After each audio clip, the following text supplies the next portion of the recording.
माघ मकर गति रवि जब होई, तीरथ पति आवे सब कोई। देव दनुज किन्नर नर श्रेणी, सादर मज्जहि सकल त्रिवेणी। ओम साई राम मित्रों, आज का ब्लॉग आप सभी हमारे साई परिवार के लिए विशेष लाभकारी और कल्याणकारी है, क्योंकि आज के ब्लॉग में हम अपने साई परिवार के लिए बहुत ही विशेष उपाय लेकर के आए हैं, जो मकर संक्रांति का उपाय है। अब की बार मकर संक्रांति कब है, क्यों कन्फ्यूजन है, यह सब हम बताएंगे। और इस मकर संक्रांति में कौन सा ऐसा उपाय है जो आपके दुर्भाग्य को दूर करने का सबसे भाग्यशाली और सबसे जबरदस्त उपाय है।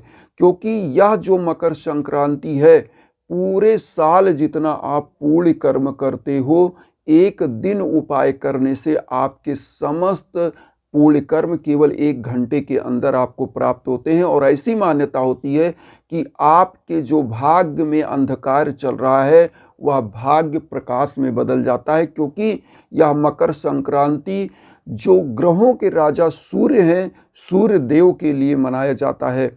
और ऐसी मान्यता है जो भाग्य को बनाते हैं न्याय के ग्रह शनि, इन दोनों का प्रतीक है यह जो है मकर संक्रांति।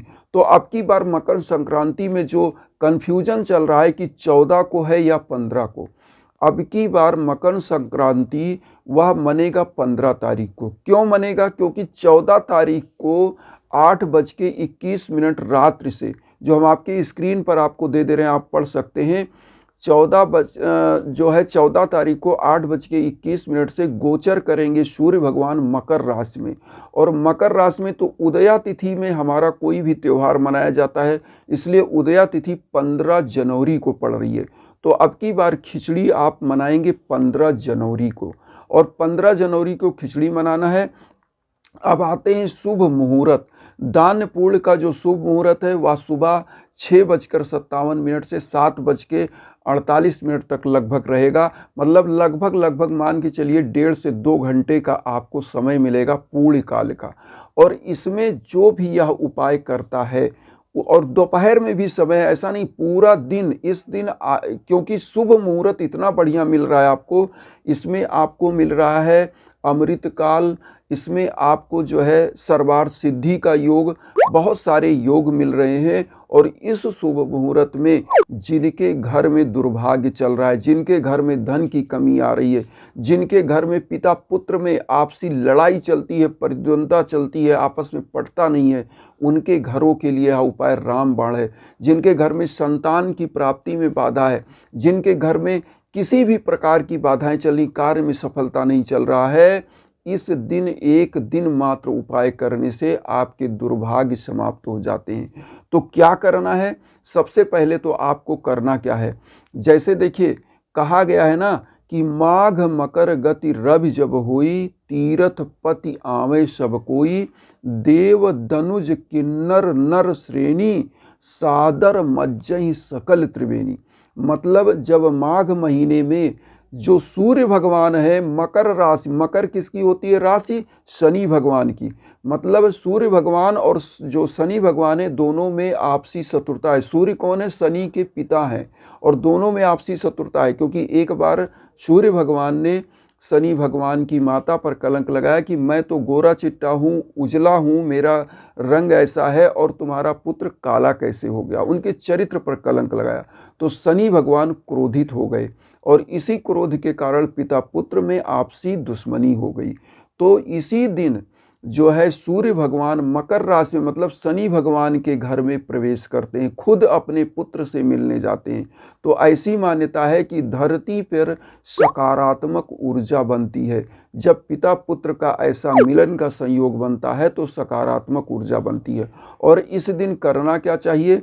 जिसकी कुंडली में शनि का दोष चल रहा है, राहु का दोष चल रहा है, भाग्य बाधाएं चल रही है, कोई कार्य नहीं बन रहा है, उसको यज्ञ याजन हवन पूजन कराना चाहिए। और अपने आप से क्या उपाय करना है? सुबह सुबह आपको स्नान करना है किसी पवित्र नदी में। अगर पवित्र नदी आपके शहर में है, आसपास है, आप जाके वहाँ स्नान करिए। और इस दिन आप जानते ही हैं कि गंगा का जो है अवतरण दिवस माना जाता है, जो धरती पर गंगा जी आई थी। तो इसलिए गंगा में स्नान करने का भी महात्म्य बहुत ही अच्छा है। प्रयाग में, हरिद्वार में, बनारस में, बहुत सारे जगहों पे जहाँ जहाँ गंगा है लोग नहाने जाते हैं। तो वहाँ पर नदियों में नहाएं। अगर नदी में आप नहाने नहीं जा पाते तो घर में नहाएं। कैसे नहाना है? आप इस दिन सुबह उठे, अपना दैनिक क्रियाकलाप से निवृत्त होने के बाद एक थोड़ा सा तिल लें, एक बाल्टी में डालें, थोड़ा सा गंगा जल बाल्टी में डाल लें, अगर आप नदी में नहाने नहीं जा सकते तो, और इस जल से आप नहाएं। तो ऐसी मान्यता है कि गंगे तो दर्शनार्थ मुक्ति, गंगा के दर्शन मात्र से ही मुक्ति है। तो एक बूंद जल भी अगर बाल्टी में आप जल डाल देते हैं तो भी आपको वही फल मिलता है। लेकिन अगर नदियों में जाते हैं तो वहाँ भी करना क्या है, कैसे नहाना है? घर में, नदी में, दोनों सेम आपको उपाय करना है। क्या करना है? आपको तिल लेके जाना है, नदी में नहाने के बाद प्रवाहित कर देना है, और घर में नहाना है तो थोड़ा सा तिल बाल्टी में डाल देना है, उससे नहाना है। और नहाने के बाद आपको करना क्या है? सबसे पहला काम कि तिल गुड़ का जो मिठाई होता है या चूड़ा और उड़द की खिचड़ी घर में बनवा करके इस चीज़ का आज दान करना चाहिए। कंबल का दान, गर्म कपड़े का दान करना चाहिए। क्यों? इसका उपाय यही है। अब देखिए उपाय में, घर में जो उड़द की खिचड़ी बनवाते हैं तो ऐसी मान्यता है कि उड़द की खिचड़ी खिलाने से शनि ग्रह का प्रभाव समाप्त होता है, गरीबों दीन दुखियों को अगर खिचड़ी बांटा जाता है तो।